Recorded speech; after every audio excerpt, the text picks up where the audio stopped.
my obsession my whole life has been I've been uncoordinated as a human. But I was a great singer, which now is my detriment because I was great at singing uncoordinated, which then led to my dysfunction, which now I'm back to like how I needed to fix my dysfunction within my center. And that happened by teaching myself coordination. And coordination being opposite shoulder and hip. If we have muscles, we understand that. The fascia, that's a new thing. So within the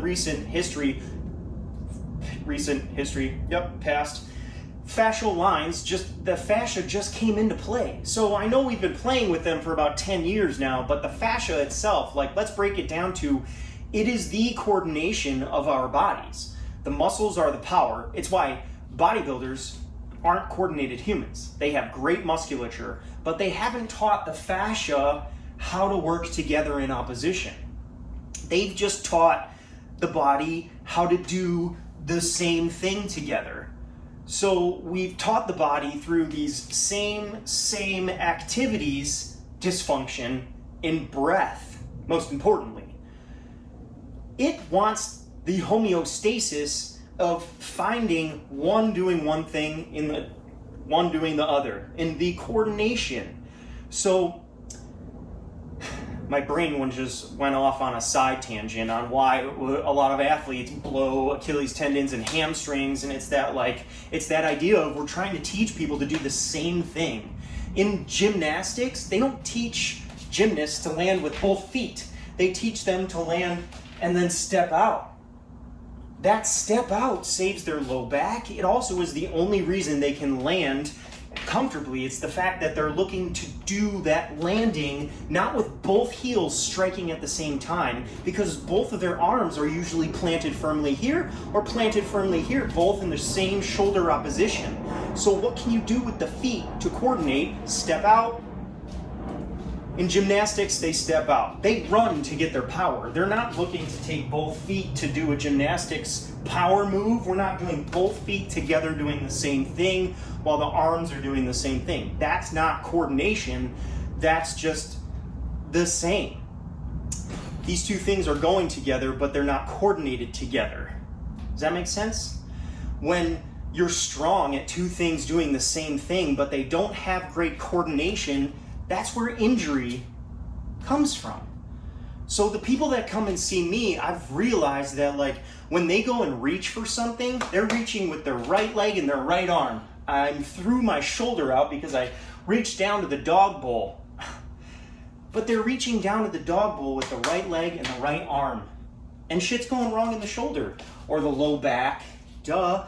Or if you try and reach with both feet planted and you reach both arms at the same time, you're gonna wrench something in your neck or low back from this reach in both shoulder blades doing the same thing, both hips doing the same thing, result in injury.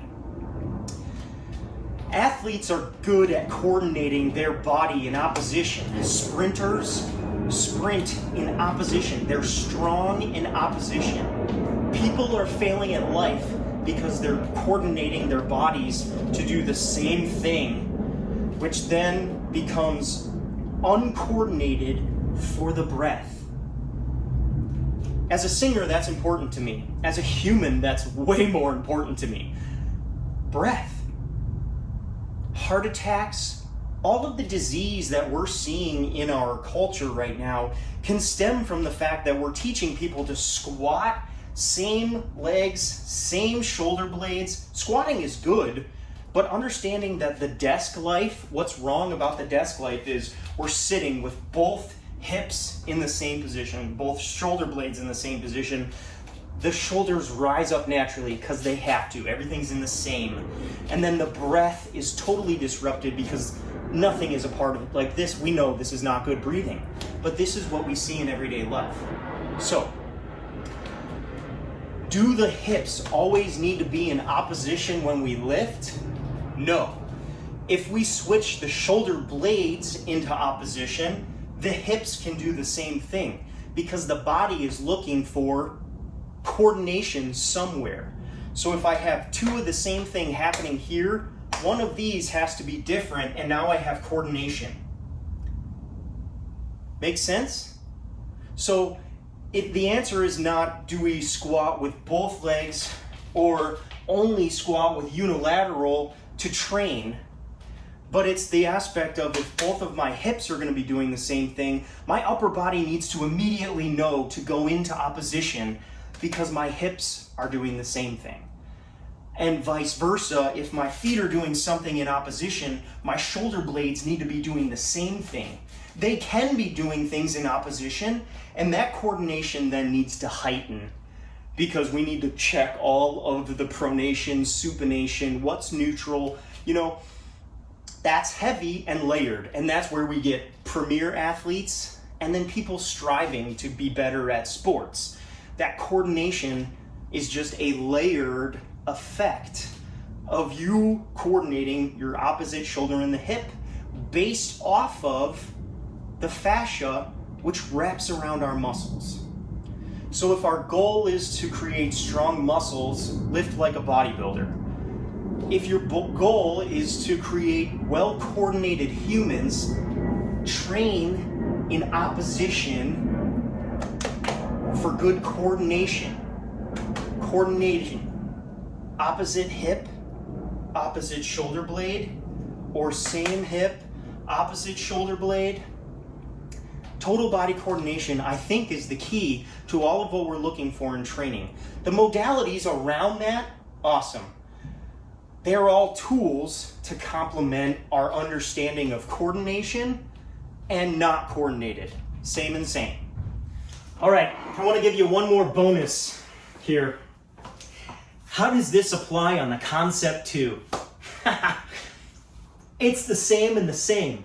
And it's probably the reason why you use the assault bike, because it's opposition, coordination. This teaches you opposition and coordination, the assault bike. This teaches you nothing but dysfunction, this old beast. But how can we use this to teach us coordination? I figured it out. He figured it out. Okay, so in order to create coordination on the rower, you need your legs to be doing opposite tasks. How do we create opposition in the hips? It really just stems from the heel. So on the floor, we would use the kickstand. On the rower, we're essentially going to use the same concept. So when I come in for the rower, when I go to push and pull, I'm pushing with my right foot. My left is not engaged. My big toe, I'm staying tall on my big toe, but I'm not engaging my heel. Now when I come in, I'm going to press my left heel, and then I'm lifting my right foot, my big toe, I'm staying tall, and I'm pulling back and drawing and then releasing and then coming back. My right heel drives down, my left heel lifts up, I draw, I stroke, I recover, I come in, my left heel goes down, my right heel comes up, vice versa. Vice versa. So this becomes like a walking activity, which saves your low back. As I come in, my heel lifts, which also engages the hamstring. And that pressure of me staying tall on my big toe pushes my heel into the strap, which engages my hamstring, which helps me pull forward. So this heel lifting pulls me in, this heel then pushes. So the entire body becomes a push-pull from the legs. That's how we create coordination on the concept 2. Otherwise, we're teaching humans to breathe with dysfunction with same. I'm realizing training can go one way or the other. We can train people to get better, or we can train, or people are training themselves into dysfunction. So understanding that the opposition of the shoulders when the hips are doing the same thing is important. If you're going to be sitting at your desk for a long time, straightening one leg on your keyboard, that changes your whole scenario. One leg straight, you could sit like that for a long time. Your low back will not hurt you and your shoulders will not rise up. But if I sit like this, my only option is to go here, and then I'm focused. We need to be here. So we can take the opposition of the rower and apply that to our desk, and we can apply the desk concept to the rower, and all of this becomes fun.